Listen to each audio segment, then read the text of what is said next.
Souvent, quand on a pitché le projet au début en disant oui, on va faire une plateforme de recrutement anonyme, les gens nous ont pris pour des fous.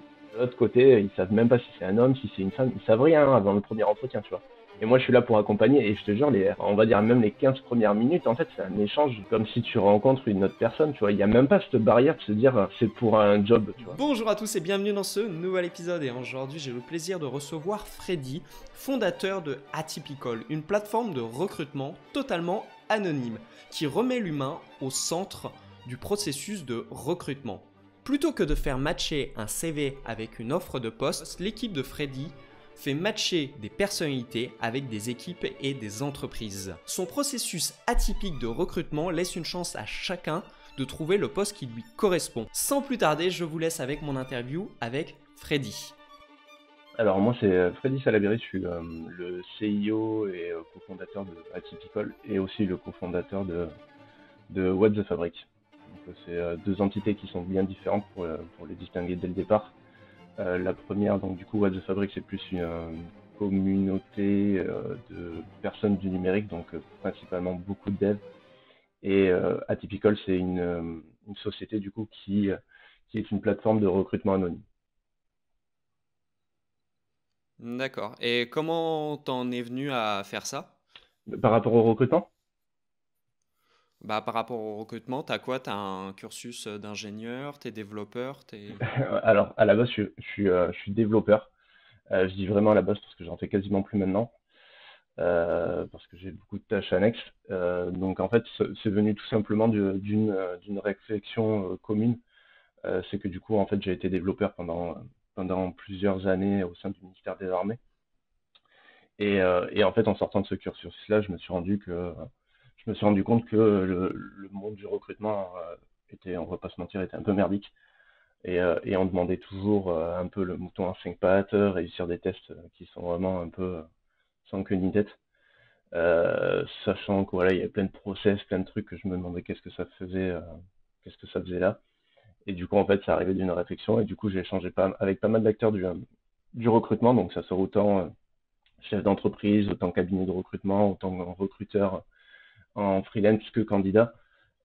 Et du coup, on s'est rendu compte qu'il y avait pas mal de choses à créer et à faire évoluer qui n'existaient pas actuellement, que les gens en avaient un peu marre des job boards.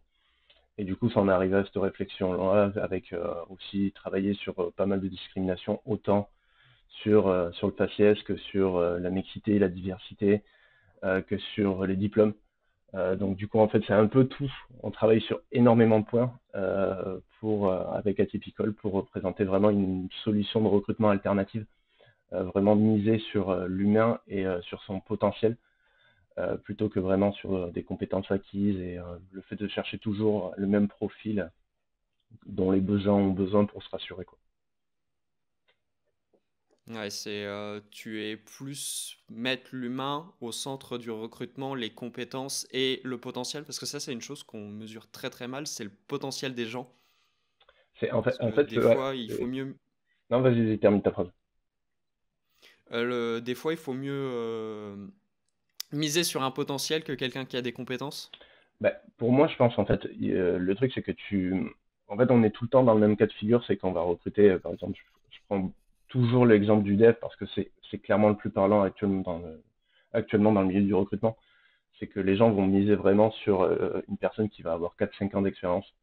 Ils vont vraiment miser sur ce profil-là qui t'a laissé piquer tout le temps entre eux. Donc, c'est des gens qui migrent, on va dire, tous les 6 mois, un an. Ils passent d'une boîte à l'autre parce que les gens n'arrêtent pas de leur proposer toujours un peu plus, ce qui est tout à fait normal. Et, euh, et en fait, en fait, le monde a quand même évolué au niveau des formations. C'est que maintenant, on a avec la crise qu'on connaît et qu'on a connue sévèrement, c'est qu'il y a beaucoup de profils qui sont reconvertis et qui ont un réel potentiel et souvent sont pas juste juniors sur le marché, qui sont juniors peut-être dans une branche, mais qui ont quand même un passé, on va dire, professionnel. Donc du coup, en fait, c'est plutôt miser voilà sur le potentiel en se disant voilà, on a créé notre propre process en fait sur Atypical en disant ben voilà tout simplement nous on n'atteste pas que la personne sait faire quelque chose à un instant T, mais qu'elle a le potentiel pour réussir dans ce métier-là. Donc du coup, en fait, on les sort vraiment, on n'est pas du tout sur un modèle CV, on les sort vraiment de leur zone de confort, donc on leur demande des trucs qui sont absolument jamais faits. Et c'est plutôt perturbant et on le voit sur le retour, le nombre de personnes qu'on valide par rapport au nombre d'inscrits, ça fait déjà, on va dire, une sorte de pré-tri pour voir vraiment les gens qui sont motivés et qui veulent vraiment déjà aller au bout de cette première étape.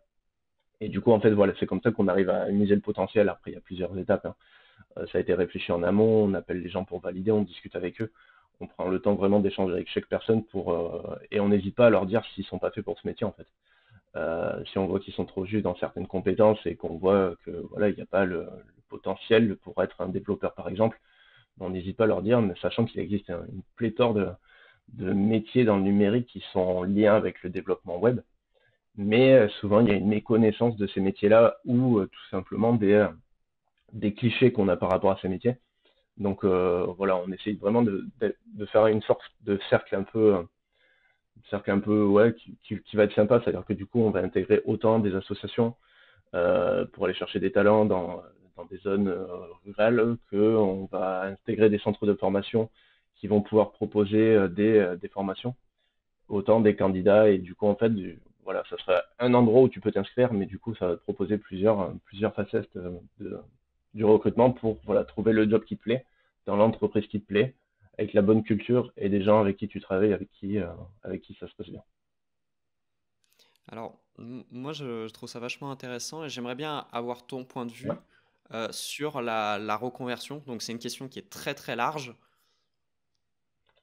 Ouais, c'est très large et c'est très large et les gens se contredisent et en fait le truc c'est qu'on est en fait c'est deux modèles qui s'opposent. C'est qu'on avait un modèle il y a on va dire que même moi j'ai connu en tant que développeur, j'ai dû passer par là. C'est que du coup il y avait le modèle vraiment de bac+5 avec beaucoup d'écoles d'ingénieurs. Et du coup là on rentre sur des cursus qui sont complètement différents. Donc c'est des bootcamps, c'est des formations qui sont relativement courtes. Et du coup, on voit que les gens sont frileux sur ces formations parce qu'ils disent, bah, avant, je recrutais des gens qui avaient déjà 5 ans d'études. Qu'est-ce que tu veux que j'aille recruter quelqu'un qui en a 2, 3 mois, quoi. Et sauf qu'on s'arrête à ça, sauf que le monde évolue rapidement, c'est pas les mêmes apprentissages, on n'apprend pas les mêmes choses forcément qu'on apprend dans une reconversion qu'on peut apprendre dans une école d'ingénieur ou dans un BTS, hein, par exemple. Hein. Je prends l'exemple de l'école d'ingénieur, mais c'est quelque chose qu'on peut répliquer sur un BTS. Donc voilà, ouais, en fait, c'est un modèle qui évolue et j'ai l'impression que les entreprises sont hyper frileuses de ce modèle qui évolue et en fait, ils aiment bien, tu sais, on va pas se mentir, en France, on a quand même 20 ans de retard à chaque fois qu'il se passe quelque chose, ne serait-ce que pour changer les mentalités. Donc j'ai envie de dire, le temps que les gens prennent conscience que c'est en train d'évoluer et se disent, bah, tiens, je vais faire ça, ben, il s'est passé tellement de choses et ça a encore évolué. Et en fait, voilà, c'est clairement, en fait, je pense que c'est un gros problème de mentalité. Et la plupart des gens, nous, on le voit, la plupart des gens qu'on place et pourtant qui sont développeurs web, on dit juniors, sont des personnes qui ont un super potentiel et les entreprises sont ravies. Et pour le moment, on a du 100% sur les périodes d'essai et les gens sont super contents, quoi.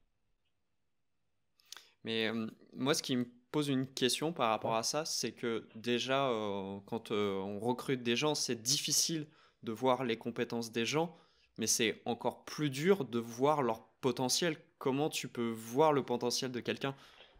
Alors franchement, c'est tout simple. C'est tout simple. On a bien réfléchi et en fait, on s'est rendu compte que la manière, tu vois, parce que souvent, les gens vont te dire, ben, passe-moi ton guide, tu vois. Donc, tu vas regarder ton GitHub. Donc là, avec tout le code source des projets que tu as pu développer. Et en fait, on se rend compte que 90% des gens qui demandent ce GitHub ne savent pas ce que c'est et ne savent pas l'interpréter, tu vois. Donc, c'est quand même malheureux. En fait, ils demandent ça comme question obligatoire. Sauf que ben, du coup, ils savent pas l'interpréter. Donc nous, on est parti tout simplement du principe de demander pourquoi. De demander pourquoi tu fais ça, quelle a été la logique derrière, pourquoi tu utilises plutôt une techno plutôt qu'une autre, plutôt ce framework plutôt qu'un autre, quel était l'objectif de ce projet initial, quelles sont les difficultés que tu as pu rencontrer sur ce projet, et comment tu as réussi à résoudre des problèmes voilà, quelle a été ta méthode pour pouvoir résoudre ton problème. Donc, est-ce que tu es parti chercher lire de la doc? Est-ce que tu es parti chercher sur Google et sur Stack Overflow? Est-ce que tu es parti discuter avec des gens dans des communautés de dev? C'est plus pour montrer, voilà, si tu es capable déjà de chercher l'information, si tu es capable d'apprendre à apprendre tout simplement. Et donc voilà, nous, plutôt que de demander un guide, en fait, on demande d'expliquer un projet, d'expliquer surtout la réflexion qu'il y a eu derrière un projet, où c'est juste, parce qu'on va pas se mentir, tu regardes GitHub, tu tapes to-do list, tu vois, il y en a à foison des to-do list sur GitHub, et en fait, sauf que ça n'a aucune plus-value à la fin, parce que c'est des projets qui sont tous copiés-collés. Et du coup, en fait, quand tu demandes vraiment s'il y a eu une réflexion, ou si c'est juste, ben voilà, j'ai fait ce projet-là parce qu'on m'a demandé de le faire, et je l'ai fait dans ce techno parce que concrètement, c'est ce qui est le plus à la mode. Ben là, tu vois direct que la personne n'est pas partie à chercher très loin et s'est pas vraiment informée sur ce qu'elle était en train de faire. Tandis qu'une personne qui se dit, ben voilà, j'ai fait une to-do parce que ben, c'est quelque chose qui pourrait me servir, j'ai essayé de le faire en, je sais pas, en max responsive, comme ça je peux m'en servir pour aller faire mes courses. J'ai choisi plutôt cette techno parce que voilà, c'est quelque chose où j'ai plus d'affection sur le front, tu vois. En fait, il y a vraiment une réflexion derrière, on s'est rendu compte qu'il y avait vraiment un réel potentiel. Bon, après, on fait pas que ça. Là, je t'explique vraiment pour la réalisation, mais on voit vraiment que là, il y a une personne qui a déjà l'esprit curieux et dans le milieu, par exemple, du dev, bah, si tu es déjà curieux et que tu te tiens un peu au courant de ce qui se fait et pourquoi on le fait, c'est que déjà, tu pars avec un bon point. Et tu arrives avec une simple question comme ça à déterminer si une personne a, on va dire, l'étincelle, parce que moi je vois avec mes étudiants, il y a certains étudiants, tu sens qu'il y a quelque chose. Ouais. Moi je serais incapable d'expliquer pourquoi, mais tu sens qu'il y a du potentiel, il faut juste qu'ils rencontrent les bonnes personnes, être dans les bonnes équipes et tu sais qu'à la fin tu auras des machines de guerre, quoi. Ben, après, là, je te parle vraiment d'une brique, en fait, d'une brique de ce qu'on a fait. En fait, le process est déjà relativement long qu'on a fait, tu vois. C'est que les gens peuvent critiquer notre process parce qu'ils disent, ouais, mais on a l'habitude d'uploader un CV, tu vois, et de se barrer et d'attendre que un job sorte pour qu'on puisse, voilà, tout simplement postuler. Nous, on a fait l'inverse, en fait. C'est-à-dire que du coup, on fait énormément de taf en amont.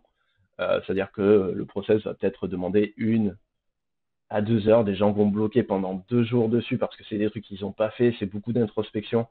C'est des trucs où on les fait vraiment travailler pour savoir qui ils sont et ce qu'ils peuvent apporter. Euh, donc, donc en fait, c'est l'ensemble qui fait, et en fait, nous, la finalité sur cet ensemble, c'est que du coup, dès qu'il y a quelque chose qui nous plaît pas ou on trouve que c'est pas assez mis en valeur, on leur dit, ben là, franchement, tu as fait le truc à l'arrache, ça me convient pas, je vais pas valider ton profil. Si tu bloques au bout d'un certain jour, je te laisse le retravailler seul. Si tu bloques au bout d'un certain jour, on le retravaille ensemble, tu m'appelles, on fait ça ensemble. Et nous, en fait, on appelle tout le monde derrière, donc c'est vraiment l'étape finale du tout le process. Donc, tu vois, on a posé des questions aussi tout simplement sur l'environnement pro, sur est-ce que tu es fait pour travailler dans une petite, moyenne ou grande entreprise, tu vois. Il y a des gens, ils cliquent sur tout, tu vois, ils ont envie de travailler dans tous les domaines et dans tous les types d'entreprises, sauf que c'est pas possible. Moi, je sais que concrètement, j'ai pas envie de travailler dans la finance, j'ai pas envie de travailler dans un grand groupe. Je le sais, il faut être en raccord avec soi-même, tu vois, et de se dire, ben, certes, je cherche un taf, mais je cherche un taf où j'ai envie de me plaire. Je cherche pas un taf à tout prix, tu vois. Et nous, c'est la réflexion qu'on leur demande vraiment de faire ça, tu vois. On a créé, pareil, une mind map de même. C'est-à-dire qu'en gros, je ne sais pas si tu vois le principe ce que c'est d'une mind map. La plupart du temps, ça se sert dans tout ce qui est milieu, on va dire, de l'éducation, pour apprendre une nouvelle, une nouvelle notion. Mais là, on leur fait faire une mind map d'eux-mêmes. Donc, c'est un modèle qui est plutôt libre volontairement pour qu'ils puissent poser la réflexion et qu'ils puissent aussi s'interroger sur eux-mêmes en se disant ben, qu'est-ce que j'ai fait, qu'est-ce que je suis actuellement et qu'est-ce que je veux faire. Donc du coup, c'est un vrai taf. Alors, on a beaucoup de pertes sur cette partie-là de la mind map parce qu'on sait que c'était la plus difficile et les gens sont pas forcément prêts à faire de l'introspection et c'est pas un exercice évident, on le sait. Et c'est pour ça qu'il existe. Et en fait, après, suite à ça, ben, quand on a toutes les briques qui se font bien, déjà, on arrive à avoir qui peut avoir un potentiel pour tel métier. Quand on les a au téléphone, après, on axe les questions en fonction de ce qu'on a ressenti sur le profil. Et du coup, c'est comme ça qu'on arrive à avoir un panel de quelqu'un qui a un potentiel pour travailler dans une entreprise. Mais après, tu vois, on ne juge pas d'un, on juge d'un potentiel général, mais surtout d'un potentiel à travailler dans un domaine particulier. Tu vois, nous, j'ai des gens qui ont travaillé 20 ans dans la restauration. Je sais qu'une entreprise qui va proposer quelque chose, qui va proposer une solution ou une SaaS ou un truc du genre dans la restauration, ben, ça sera toujours une plus-value, tu vois. On mise aussi sur les vies antérieures, on mise sur pas mal de choses comme ça en disant, ben, La personne arrive certes junior sur un poste, mais elle amène tout son passé. Elle connaît le métier. Elle connaît le métier, elle a vécu, elle sait ce que c'est d'avoir un rush, elle sait les problématiques du métier. Et du coup, en fait, c'est l'ensemble qui fait que ça match sur déjà le court terme et peut-être le moyen et le long terme. On ne sait pas actuellement, mais on mise sur le fait que ça puisse matcher sur le long terme à partir du moment où il y a de la transparence des deux côtés. Et en gros, si je comprends bien, tu fais, si je veux utiliser ta plateforme, Ouais. déjà, il y a une grande barrière à l'entrée. Ouais. Est-ce que tu pourrais nous dire combien tu as d'écrémage, on va dire? Combien j'ai d'écrémage dès le départ? On a Oui. au moins, sachant qu'il y a pas mal, on va dire qu'on a au moins 50% des gens qui abandonnent. D'accord. Donc ça fait une personne sur deux, mais après, c'est des gens qu'on ne laisse pas sur le côté de la route. C'est des gens qu'on va quand même rappeler pour savoir qu'est-ce qui a été bloqué et pourquoi ils ont eu un blocage. Et qu'on proposera peut-être une béquille supplémentaire en disant, ben voilà, souvent ils ont bloqué sur la MyMap, tu vois, ils ont fait 5 étapes sur 6, leur dire, ben voilà, tu as peut-être une difficulté, qu'est-ce que tu comprends peut-être? Peut-être que c'est nous qui avons mal expliqué ça aussi, donc on se remet aussi en question par rapport à ça. Et du coup, on essaye de, voilà, on va essayer d'aller chercher tous les gens qui sont restés un peu sur le côté, mais qu'on n'oublie pas. C'est juste que là, on manque de temps. On a eu énormément d'inscriptions, donc forcément, ben, ça demande, on n'est que 3 dans l'entreprise. Ça demande énormément de temps de contacter tout le monde, mais c'est des gens qu'on va aller chercher au fur et à mesure. D'accord. En gros, tu vas récupérer quand même les personnes qui ne sont pas arrivées jusqu'au bout du process pour déjà les aider et aussi pour faire une introspection sur soi-même pour Mm. dire peut-être que la question est mal posée. C'est ça. C'est ça. Et après, nous, pareil, au fur et à mesure, on va organiser aussi parce qu'on leur demande des soft skills, on leur demande des trucs quand même particuliers et on va essayer de faire aussi des ateliers au fur et à mesure pour qu'ils apprennent déjà à mieux se connaître. Parce que c'est un peu l'objectif de la plateforme, c'est d'apprendre à mieux se connaître. Donc du coup, on va essayer de faire des ateliers aussi pour accompagner vraiment des gens pour qu'ils apprennent à bien se connaître, parce que forcément, c'est pas donné à tout le monde. Et du coup, voilà, on essaie d'accompagner vraiment au maximum les gens par rapport à ça. Alors, moi, j'ai une question Ouais. qui me taraude un petit peu dans ce que tu dis. C'est pourquoi moi j'ai envie de trouver un job, j'ai pas forcément un niveau fou en informatique. Pourquoi tu es en train de me dire, mais fais ta propre introspection? Quel est le lien logique entre les deux et qui est pas évident du tout? Non, c'est pas évident, mais en fait, il y a une vraie logique, c'est que on part du principe qu'en fait, il faut vraiment se connaître soi-même pour savoir ce qu'on veut et surtout ce qu'on ne veut pas. Nous, on veut pas faire perdre du temps aux entreprises.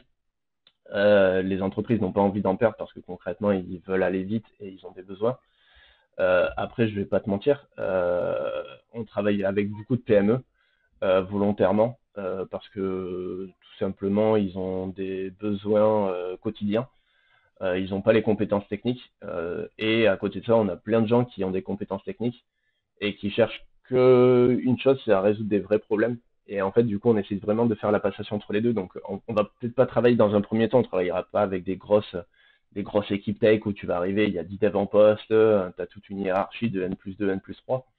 On va vraiment travailler avec des petites PME qui voilà, on va peut-être dire ça, mais sans le côté péjoratif, qui auront peut-être moins l'œil d'un développeur en disant ben, ça c'est un peu trop juste, tu fais pas du TDD, tu fais pas tous les trucs qu'on fait actuellement, tu vois, et qui eux vont juste se dire ben moi j'ai besoin de quelqu'un qui m'apporte son savoir-être et son savoir-faire que je n'ai pas actuellement et qui sera meilleur dans cette compétence que je ne le suis actuellement.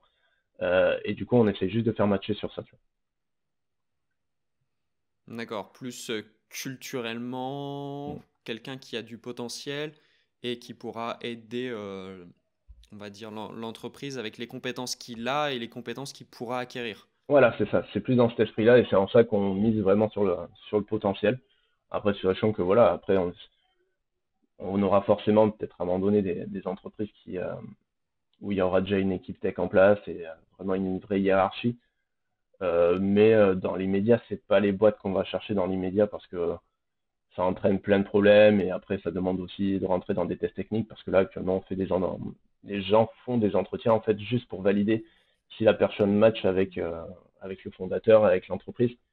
Et il n'y a pas de test technique, il n'y a pas tout ça en fait. Vraiment, on est vraiment sur du fit humain, mais à 100% quoi. C'est-à-dire qu'à partir du moment où on a vraiment trouvé des entreprises qui nous ressemblent et qui vont miser sur l'humain en se disant, ben voilà, si l'humain fonctionne, ben après, ça sera nous lui donner les moyens les moyens pour pouvoir s'épanouir et s'éclater dans cette entreprise.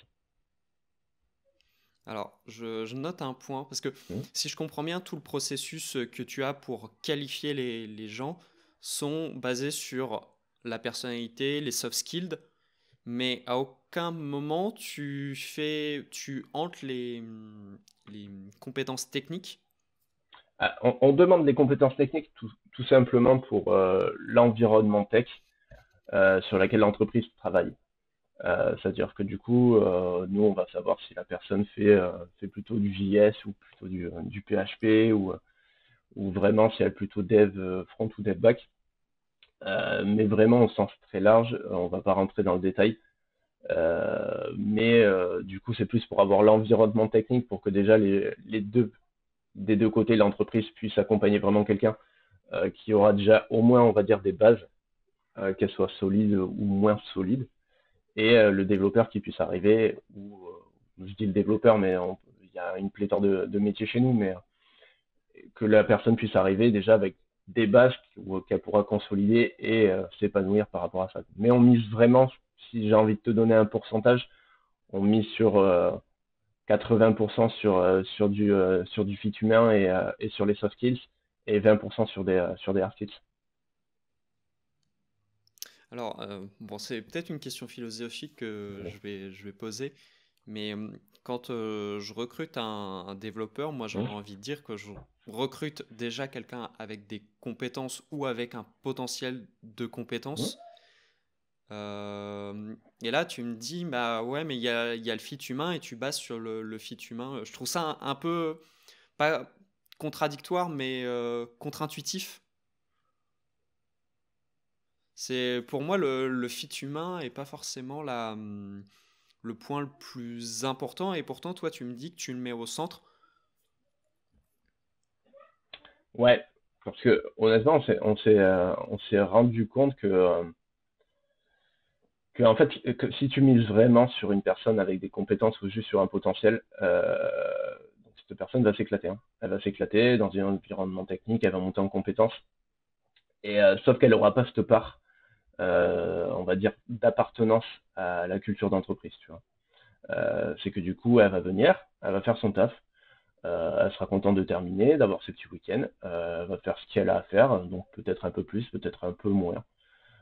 Mais du coup, elle aura pas vraiment le fait de se dire tous les matins, je fais quelque chose qui me plaît réellement. Tu vois, c'est tout simplement cette question. Je me lève parce que j'ai pris conscience du projet et j'ai envie d'amener ma brique à ce projet-là. Tu vois, c'est que nous, du coup, tu vois, on a fait recruter dernièrement une personne dans une entreprise qui fait de la qualité de vie au travail.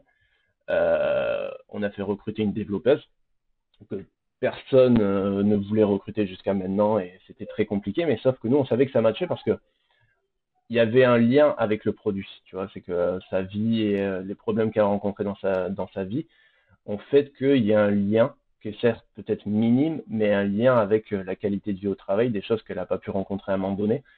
Mais du coup, tu vois, ça va donner une autre dimension, c'est-à-dire que du coup, en fait, elle fait du dev chez eux, mais elle fait du dev en disant j'apporte quelque chose dont j'ai manqué à un moment donné, tu vois. Donc ça donne une part supplémentaire en fait au projet et c'est pas juste.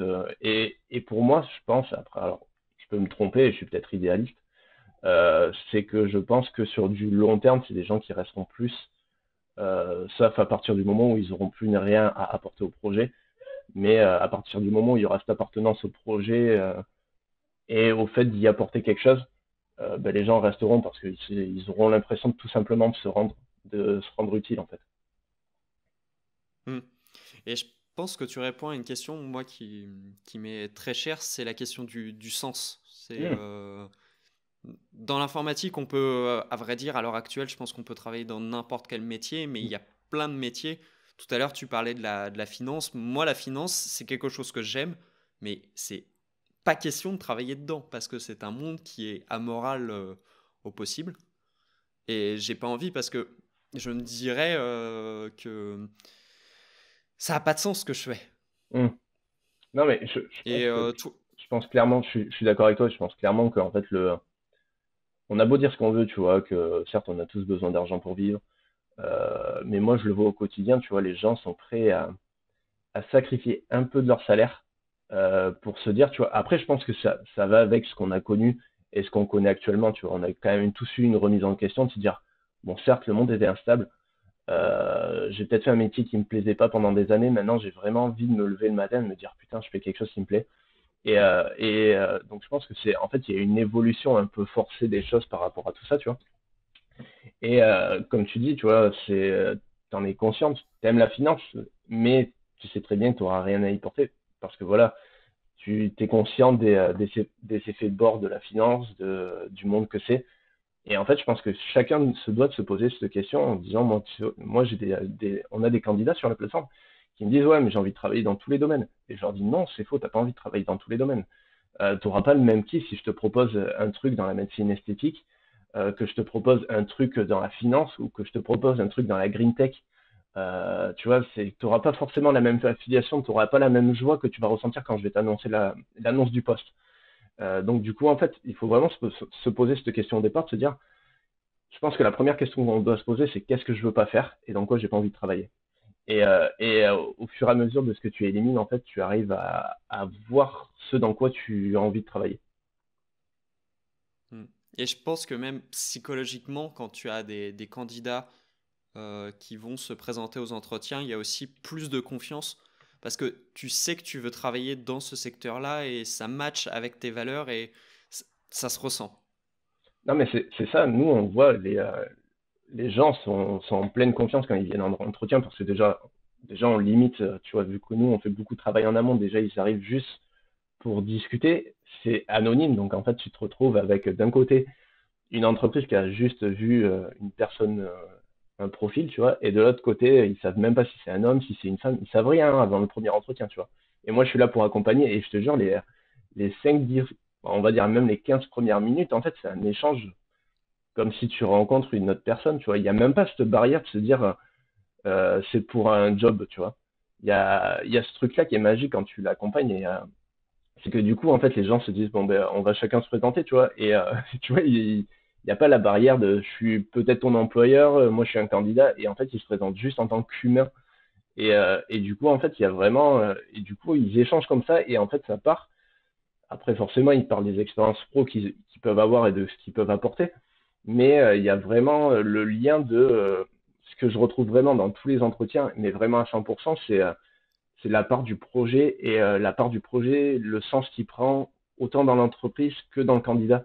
Et du coup, c'est vraiment le petit truc, le petit fil conducteur que tu suis tout le long en disant, mais moi j'ai des candidats qui me disaient, ouais, ben, merci beaucoup parce que franchement, tu sais quoi, je me lève le matin, je suis content et j'ai l'impression d'avoir enfin trouvé une entreprise qui me correspond, tu vois. Ça, c'est très important. Il y a un point que j'aimerais bien en revenir qu'on n'a pas Ouais. parlé jusqu'à là, mais que tu as évoqué, c'est anonyme. Ouais. Et alors, anonyme, ça veut dire quoi? T'as juste, t'as pas le nom, t'as pas le prénom, t'as pas de photo, t'as pas d'âge, t'as rien. Rien. Rien en fait qui puisse te Rien. rattacher à une identité. C'est-à-dire qu'en gros, on a laissé la possibilité d'avoir une photo, mais la photo est floutée et on met notre logo par-dessus. Donc, tu peux peut-être éventuellement essayer de deviner quelque chose, mais honnêtement, j'ai essayé de deviner plusieurs photos. Dans 90% des cas, je me plantais. Donc, c'est flouté avec le signe. T'as pas de nom. Chez nous, ils s'appellent tous Michel. T'as pas, on génère juste un nom aléatoire. Il n'y a pas de diplôme. Il n'y a pas d'adresse, il y a juste des villes et des zones géographiques où ils veulent travailler. Il n'y a absolument rien qui peut te rattacher à ton identité.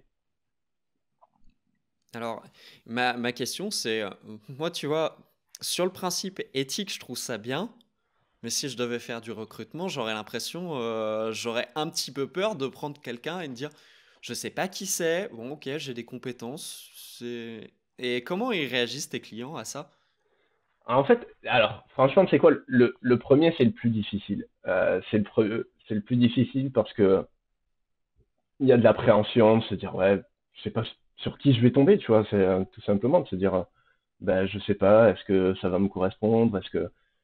Et en fait, déjà en amont, en fait, il faut, pour expliquer et remettre dans le contexte, on passe énormément de temps avec l'entreprise à recueillir un peu la culture, à discuter tout simplement, à échanger avec les différents acteurs de l'entreprise pour vraiment savoir quelles personnes pourraient matcher avec l'entreprise, qu'est-ce qu'ils font exactement. On passe énormément de temps sur les besoins en amont. Et après, du coup, voilà. Alors, on se passe le truc. Et du coup, le premier entretien, c'est compliqué parce que du coup, ils se disent, ben, je sais pas à quoi m'attendre, tu vois. Il y a une vraie appréhension et de se dire, ben, ok, c'est bien beau sur papier, mais en soi, ça va donner quoi, tu vois. Et, et en fait, une fois qu'ils font le premier test, souvent ils sont très agréablement surpris. Ils se disent, ouais, mais pourquoi j'ai pas fait ça plus tôt en fait? Pourquoi j'ai pas fait ça plus tôt? Parce que du coup, en fait, tu m'as présenté probablement une personne que j'aurais jamais recrutée, parce que je me serais limité à ce que j'ai acquis et consciemment ou inconsciemment, avec tous les biais qu'on peut exister. Mais en tant qu'humain, j'ai envie de te dire, tu vois, c'est normal, hein, on est des humains et on a nos qualités et nos défauts. Et heureusement, c'est ce qui fait un peu la beauté de l'être humain. Mais du coup, en fait, ça enlève tous ces trucs-là et en fait, ils se disent, ouais, ben, pourquoi je l'ai pas fait plus tôt? Tu vois, c'est la première question qu'ils me disent et à la fin, en fait, ils m'appellent. Premier entretien, c'est compliqué parce que voilà, il faut rassurer. Deuxième entretien, ils m'appellent s'ils veulent recruter une deuxième personne. Ils m'appellent et ils me disent, bon, ben, tu sais quoi, j'ai besoin de ça. Il faut ça, ça, ça, ça, ça. Et il me dit, bon, ben, tu sais quoi, tu me rappelles quand tu as trouvé la personne et tu me fais direct l'entretien, j'ai même pas besoin de la fiche. Et en fait, du coup, D'accord. après, il y a une réelle confiance. Après, nous aussi, on refuse des entreprises. Pourtant, on est dans un démarrage d'entreprise, mais on refuse des entreprises qui sont pas dans l'objectif de recruter comme ça. Parce que tu le sais, c'est une personne, on sait très bien qu'on ne changera pas une personne raciste, comme on ne changera pas une personne qui est misogyne, mais des gens qui sont à peu près dans le même leitmotiv que nous et qui ont envie de se dire, ben, j'ai envie de recruter, mais je vous fais confiance, tu vois, ben, nous, on est là pour les accompagner. Après, de ce que je comprends, tu as quand même une étape très forte en amont pour qualifier l'entreprise et qualifier le candidat. Donc, Ouais. il y a quand même tout un travail. Est-ce que c'est un travail qui est manuel ou c'est carrément des algorithmes qui font ça ou c'est Alors, nous, vraiment l'humain? alors, nous, pour le coup, on n'a pas d'IA. On n'a pas du tout d'IA, on n'a pas d'algo, on fait tout à la main. Alors, ça demande, je vais pas te mentir, ça demande énormément de temps. Parce que du coup, on est une petite équipe.